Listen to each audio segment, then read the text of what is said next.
Guys, স্বাদের রানী ইলিশ মাছ, ইলিশ বেগুনের ঝোল, সরষে কাঁচা লঙ্কা জিরে ইলিশ মাছকে হলুদ আর নুন দিয়ে মেখে ফেলবেন।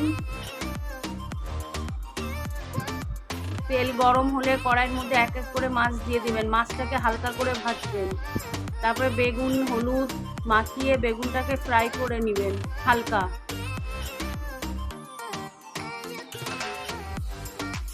মিক্সিতে মশলাগুলো বেটে ফেলবেন। কড়াইতে কালো জিরে কাঁচা লঙ্কার ফোড়ন দিয়ে মশলাগুলো দিয়ে দেবেন।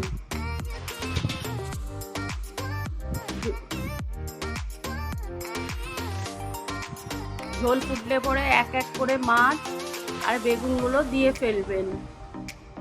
আমাদের ইলিশ মহারানী ফুটে গেলে একটা পাত্রে ঢেলে তারপরে গরম গরম ভাত দিয়ে খাবেন।